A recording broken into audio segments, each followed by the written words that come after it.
Hello, everyone. This is Whitney Will from Star Hearth Astrology, and today I am talking about the eclipses. So,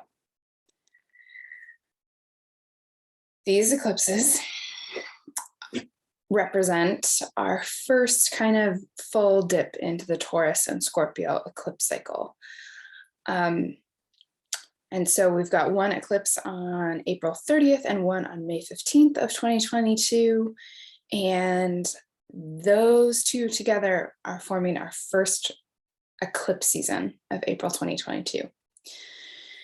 So that's kind of what we're talking about in terms of calendar. But I want to kind of take a step back and kind of breathe into this space and kind of put flesh on the bones of this story, right? The bones are the dates, the degrees, where it hits in your chart, right? These kind of more concrete things. And the flesh is our lived experience and how integrating the narrative of astrology gives us a different kind of relationship with the things that we go through. So when the nodes move through the signs and we have eclipses and different sets of signs, what is happening is that there is a kind of redistribution of resources between those spaces in our charts, in the collective. And I used to think that it was like a rebalancing in terms of like, oh, you know, every 9 years we have eclipses and signs. Every 9 years we've got to we have to like reassess and rebalance. And this idea that there was like some zero sum and that something good was happening while there are eclipses in those signs. And I think that as I live through these things and as I experience them more and more in my own life, the life of my clients, the lives of the people that I love, I am not trying to be dark, but I just don't necessarily think that it gets to a place of balance, right? It may tip the scales in the other direction, but I don't think it's like necessarily like a recalibrating the way that I used to understand them. So that said, what is the story of the eclipses and Taurus and Scorpio? Which node is in which sign and what is happening?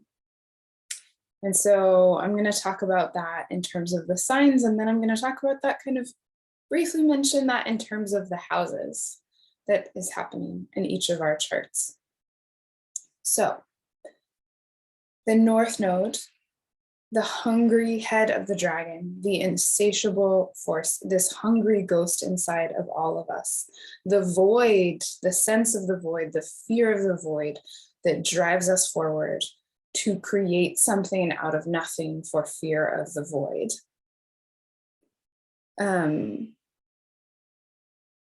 Is in Taurus, is in the sign that represents our connection to the natural material world and its inherent soulfulness. That represents our actually being grounded by the physical world around us, as actually being embedded in the matrix of what exists and how we feel about it, and how our connection with those things can really give us a kind of a sense of security.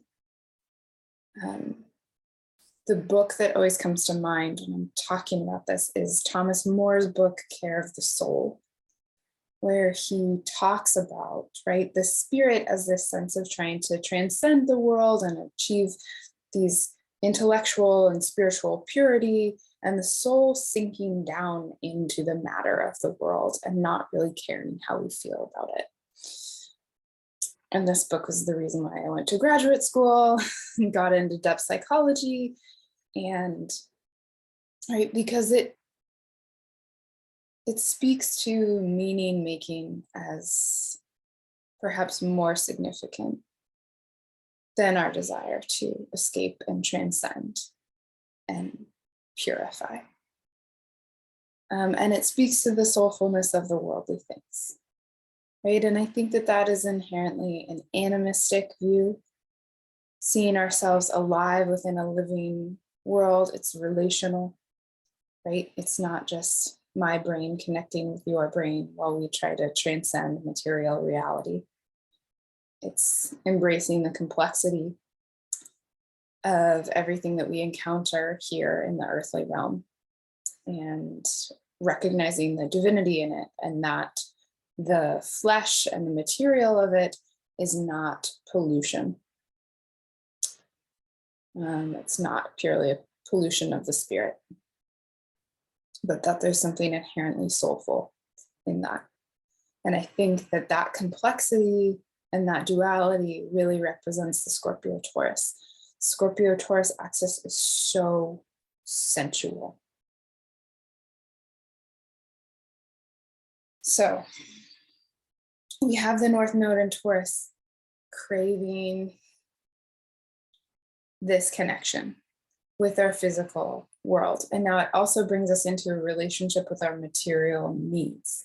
So our connection with food, our connection with our shelter, our connection with feelings of safety, our boundaries in our relationships, all of these pieces coming together.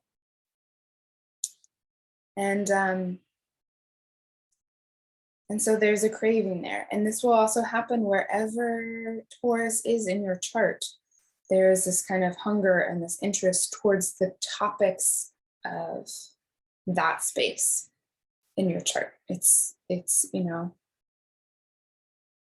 it's subconscious, the gravitation that we feel towards that. And that's the feeling of the North Node. More of this, more of this. Now, the North Node, right? It's insatiable. There's no stopping. So we can see excesses boiling over. We can see too much, thus yielding into that space. Now, the South Node is the opposite. The South Node, everything is too much for the South Node. The South Node is shedding, it's denying, it's renouncing. It is kind of that work of spiritually transcending, right? The North Node is kind of this parasite burrowing deeper and deeper into the world. The South Node is retreating, it's retracting, it's trying to rarefy itself and lift off, right? It's renouncing the things of the world as being fruitless, right? We have the Epicurean and the ascetic. The ascetic, I don't know how to say that word in real life. I've only ever read it. Ascetic? Right, in the form of the nodes. And so each of them cultivate shadow. Each of them have their danger because the nodes are inherently imbalanced. That's what they represent, right? They are bringing us into a relationship with a polarity of signs, and they are creating imbalance, which we will then respond to. And before we jump to thinking that that is a bad thing, right? Walking is throwing ourselves off balance and catching ourselves, right? We are perpetually, in order to move forward, you have to throw yourself off balance. And so, right, the nodes are just this kind of accelerator for forward motion, but it's not always forward into the future, right? The South Node is deeply concerned with the past, and we go back to the past. So reinterpreting the past to change how we feel in the present is an act of autopoiesis, of creative self-making. And right, that when we re-see the past in that light and we make different choices about it and what something meant 5 years ago, the meaning is transformed into something new. That is our response to the disequilibrium that we're thrown out of. So we're experiencing that in the Scorpio and Taurus space. You know, the Scorpio space is the place of danger, the place of the taboo, the place of, right, the things that we are getting, you know, the stuff that we don't want to look at. The South Node brings up the shadows in that space to be shed. I think that, you know, as the South Node transits houses, whatever house it transits, it's shedding old storylines from that space about the way that things have to be, right? When we're thrown into disequilibrium in any area of our lives and into uncertainty, into insecurity, right? We have to make new choices, and that changes our experience of the reality of the thing, right? If I lose my job all of a sudden, right, I have to make new choices about sustainability. I have new opportunities about choosing what I value, about finding something that fits me better, or finding something that is more stable, or right, like the way that I respond to that is an expression of who I am in that moment. And it changes who I am, because when I encounter experiences that I have never encountered before, thoughts that I have never thought before, ways of feeling, ways of interacting in my relationships that I've never done before, I have moments of autopoiesis, of creative self-making that allows me to respond to those things.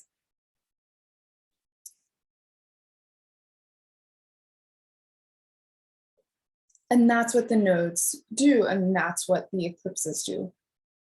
They move time forward. Now, there's a caveat with that, and that is they move time forward when you zoom out. I think the actual feeling once we enter the eclipse portal is that time kind of stands still, and actually that the past and the future and the present are all kind of layered together, and that they're all kind of fit together, which it sounds very like woo-woo, but I think if we're when I sink into my qualitative experience of time during the couple weeks that we're in between eclipses, that is the feeling. There's like fate is present. You're kind of like, there is a little bit of like this like Twilight Zone feeling of like, where am I? Who am I? What am I doing? So there's that. And yet when we zoom out, we find that there were really important choices made. Stories started, stories ended, relationships started, relationships ended during the period of eclipses. Now, where this falls in the houses of your chart, right, throws that polarity of houses into disequilibrium. And when we are talking about the angular houses 1, 4, 7, and 10, right, those are major structural pieces of our lives. And so to have those houses thrown out of equilibrium represents much more active kind of changes, much more obvious changes, much more structural kind of big deal changes on the surface of things.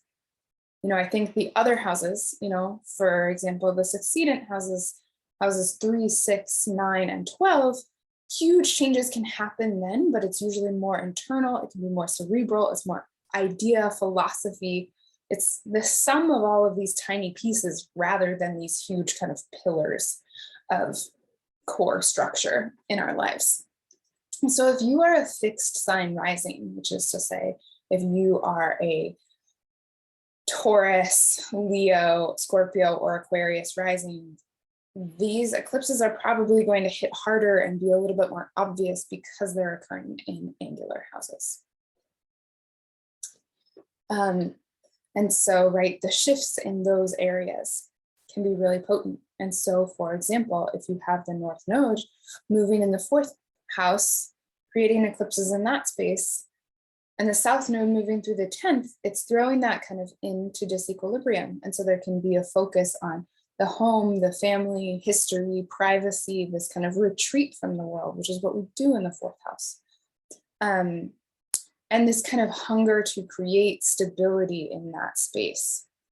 And the South Node in the 10th house can be this kind of, you know, I thought career had to be everything that I dedicated my life to. And these were all of my subconscious beliefs about how I had to work and what everything had to look like. And now I'm realizing that I need to prioritize family. And so I'm not working as many hours as I could, or I'm not driving myself as hard at that space. And so there's this kind of recycling of material. And when you free up space in one area, more energy pops up in the other area. And so, right, changing the way that you relate to the 4th house inherently changes the way that you relate to the 10th house, right? And all of the oppositions of houses work like that. You know, say for instance, you are an Aries rising and have the North Node in the 2nd house and the South Node in the 8th house for these transits. And there's this hunger for more self-reliance and less feeling indebted to other people and letting them hold power over you, right? As you increase your kind of financial independence, your reliance on other people decreases. So, right, changes in the 2nd house affect the 8th house. And through the cycle of eclipses and the nature of the nodes. They are moving energy along that axis. They are asking you to wrestle with the polarities. So, eclipse season in my book begins on Saturday, April 30th with the first eclipse. We have what's called the Eclipse Portal, which is between the time between the first eclipse and the second eclipse, so April 30th to May 15th. And then I count the next 2 weeks as part of eclipse season as well. So from May 15th until we have the Gemini new moon on May 30th, which will be the first uneclipsed lunation in a month. And that I kind of feel as the close of eclipse season. So that's what we're looking at in terms of time. Now, these specific eclipses are very, very different from each other. So we have a Taurus solar eclipse, which is a new moon. There's so many kind of blessings in this eclipse. Now, you know, to hearken to ancient astrology and to modern astrology, eclipses are not lucky times. We don't want to do our regular magic, new moon stuff on eclipses because they're inherently volatile. We don't know what's out there. We don't know what's going to be there waiting for us. So, but there are some signatures to the Saturday, April 30th eclipse that make it look really, really sweet. Yeah, there's some surprises for sure, but it's happy, and we'll get into that and I'll pull up the charts. Now, the May 15th eclipse is much more complicated. So it's kind of a story of very different eclipses. So let's jump in and look at the first one. Oh,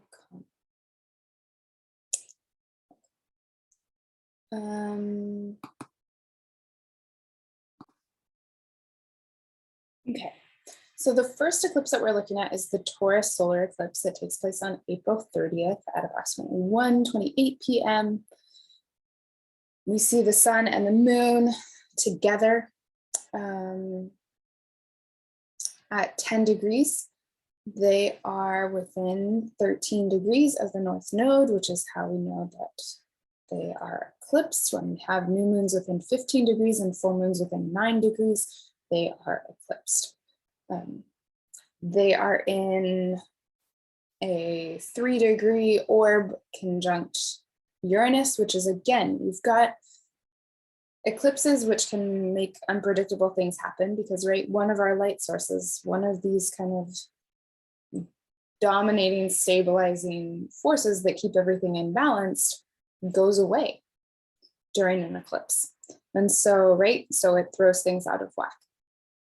And then we have Uranus right there, Uranus, the awakener, awakening us through surprises, through throwing a wrench in things, through startling us out of our comfort zones. And so this, it's a volatile eclipse to have a solar eclipse conjunct Uranus. There can be some hard lefts. This is going to start storylines that last for at least the next 6 months, but I think really throughout this eclipse cycle. So we got a preview of what this eclipse cycle is going to look like for each of us with the November 19th eclipse, which happened before the nodes changed signs. Well, now the nodes changed signs in January into Scorpio and Taurus, and so we get our first eclipse season with the nodes in their new signs. So this one is really kind of the biggest eclipse we've had so far in this cycle that's really going to change the story and the sense of things. So if you haven't been feeling that really strong pull of the North Node towards wherever it is in your chart, this kind of new moon eclipse can really pull into whatever that storyline is. And so I'd love to hear how you guys are feeling that, how you guys experience that, what's happening. Comment below. Now, all of this is happening in the sign of Taurus. Taurus is ruled by Venus. Venus is conjunct Jupiter in Pisces, where Venus is exalted and Jupiter is in rulership. So we have the two traditional benefics in the sky conjoining each other on the day of this eclipse, and Venus ruling this eclipse. So that is one of the things that makes this eclipse so beautiful looking and potentially amazing, is that Venus, who is in charge of the eclipse, is so well dignified where she is. So very, very kind of lucky. And so, right, I don't know, there's so much that has been said about the Venus-Jupiter conjunction. To go look for some of it, I suggest looking at the work of Jamie Wright, who always does an amazing job of describing these things. Yeah, Venus conjunct Jupiter. The lesser benefic and the greater benefic together in the sky, sharing the moment. It's kind of, dreaming a kind of new world order, creating these opportunities for reconciliation and connection. And so I think the question for this eclipse is really like, what is a world that you could be hopeful for? And then how do you work towards that? What do you really believe in? And how can you participate in kind of making your own heaven on earth? And I think I mean for that to sound as spooky as it sounds, because I think there's an edge of delusion in here. I think there's an edge of taking things too far, taking belief systems too far, but I also don't think that we can help that, or that necessarily we should for the most part.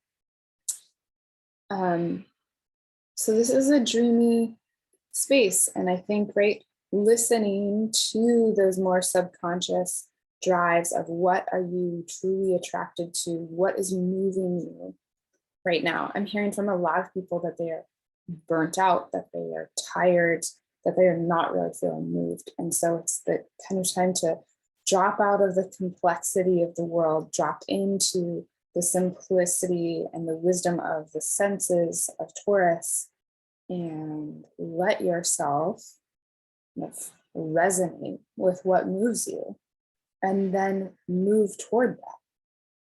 And I think that the Jupiter, Venus, Neptune kind of collection helps us be sensitive to that, helps us receive what really moves us. So that's what I have for this eclipse. If you happen to be in Seattle, it's pretty incredible how it's falling right on the midheaven of the chart, in a chart that's ruled by the sun, and that all of this kind of goodness is coming from the 8th house, because that speaks to assistance from our connections, facilitating this great plan of what's happening in the future. So kind of a cool chart. Okay, I am going to pull up the chart of the May 15th eclipse, and we will see how many things have changed. Okay, so the Scorpio lunar eclipse. Okay, so I forgot to talk about with the last eclipse that the moon is exalted in Taurus. So we've got a new moon in her sign of exaltation, ruled by Venus in her sign of exaltation. La, la, la, la, la. Beautiful. Okay. A Scorpio moon is in its fall. So we have a Scorpio full moon in its fall, always a kind of spooky thing, right? Obviously we have a Scorpio full moon every year. Complicated, right?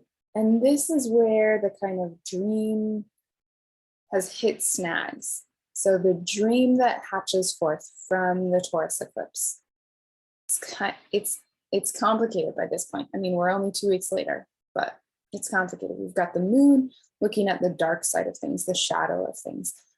Scorpio can be quite pessimistic, right? Always looking for what's going to go wrong, and trying to be hyper vigilant about that. Scorpio is kind of a trauma response, I think, in a way that it kind of freezes and atrophies around pain and fear. So we've got a Scorpio moon. The eclipse itself and the moon, so the moon and the sun, are in a square with Saturn, making this, right, bringing all this more tension into the balancing act. Saying, right, like whatever you think you're doing, I mean, I think the question of Saturn and Aquarius is, how does it affect the collective, right? That beautiful dream that you had about how to bring your heaven down to earth, like, what does that mean? Can that actually be in the world? Is there a place for that in the world? Should you even try? And so Saturn also kind of brings that spirit of pessimism to that. So complicated. The kind of exuberance of that new moon is met by this very kind of critical, complicated full moon eclipse that follows. This full moon is in a trine to Mars-Neptune. Mars-Neptune can get really caught up in its story, in its own private holy war. And it becomes this thing, right? Once we reach Pisces is happy to martyr itself, and Scorpio doesn't mind the pain. And so there could be this pushing forward blindly, and not caring about the consequences. But Saturn is right there, very much caring about the consequences. So it's just complicated. And then to add kind of ouch to the whole thing, we have now Venus, the ruler of the sun and the North Node. In this lunation, she's now moved into the sign of her detriment, into Aries, where she traditionally struggles or can't express herself in the most Venusian way. And she is conjunct Chiron, this asteroid of the soul wound. And so, right, this is a warning against self-sabotage, against moving in such a way where you are only increasing the wound and you're not sucking out the poison, and you're not doing it in the service of healing. You're doing it because you're headstrong. And there's this real potential of wounding ourselves in that process. So these are all these much more complicated things happening in this space. We've got Jupiter that has by now moved into Aries. And in Aries, Jupiter is much more action oriented. Jupiter is much more looking at, right, like, how do I, I'm out of the dream of Pisces. What am I doing? Let's make it happen. So that's a kind of different vibe. Again, we've kind of moved out of dreamland into like, okay, the harsh reality. We also have Mercury that has just stationed retrograde on May 10th. And so Mercury is reconsidering all of these things, right? Mercury is taking a step back, is questioning all of this stuff. So Mercury is direct in the first eclipse, it's retrograde in the second eclipse. We have Venus in her most powerful position in the first eclipse. She is not in a good position. In the second eclipse, we have Saturn squaring the moon, squaring the sun, creating this tension in an already very tense full moon. And we have the moon in the sign of its fall on the south node in this place of kind of renunciation. I think the moon on the south node, right? This full moon on the south node is really an invitation to let go of control, right? Just because you have the dream doesn't mean that it has to manifest exactly the way that you envision it. And I think that you will hurt yourself and that you will hurt others if you push forward in that way. And so this is a little bit of a let go of control, trust the process, and try to be patient with whatever kind of pace it's taking. And that's what I have for you about the eclipses.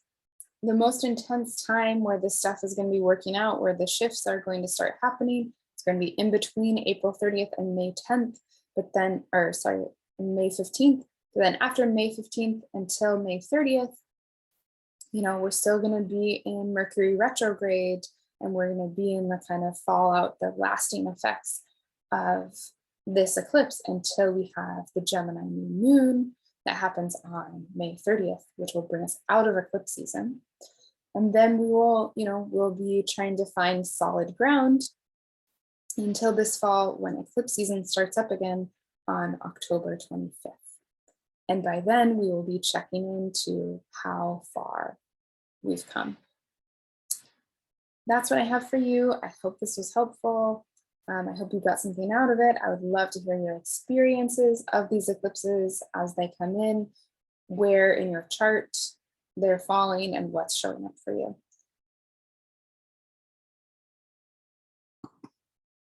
Okay. Have fun with it. See you on the other side.